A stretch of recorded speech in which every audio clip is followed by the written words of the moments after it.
Қайырлы күн достар, эфирде Қажылғызы Ньюс бағдарламасы және оның жүргізушісі мен Жанара Сәрсенқызы. Қазақстанда жол құрылысына арналған экологиялық шешімдерді табуға бағытталған байқауға тапсырыс қабылдау басталды.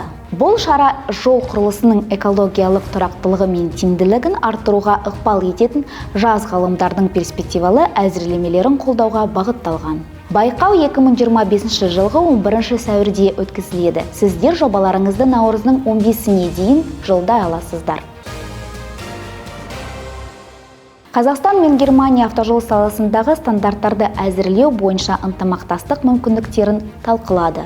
Қажылғызы мамандары Германияның DIN стандарттау институтының орталық кеңсесінде кездесу өткізді. Кездесу барысында еліміздің жол инфрақұрылымын дамытуға бағытталған болашақ ынтымақтастықтың негізгі бағыттары қарастырылды.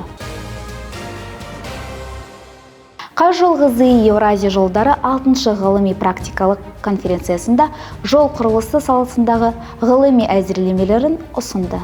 Конференция 2025 жылдың 13-15 ақпан аралығында Қазан қаласында өтті. Бұл әзірлемелер құрылыс сапасын жақсартуға, жол инфрақұрылымын дамытуға, жолдардың беріктігін және автомобиль қозғалысының қауіпсіздігін арттыруға бағытталған. Айта кетсек, аталмыш конференцияда институт спикерлері үздік болып танылды.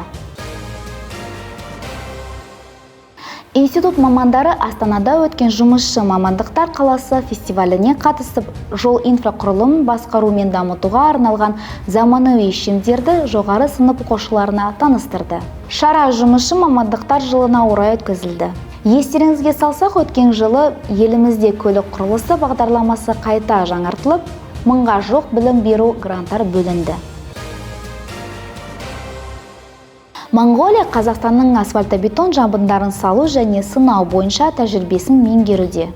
Монғолияның Айроуд компаниясының инженерлері институттың базасында ұйымдастырылатын біліктілікті арттыру курстарын өтіп, асфальт-бетон қоспаларын іріктеу және сынаудың зертханалық әдістерін меңгерді.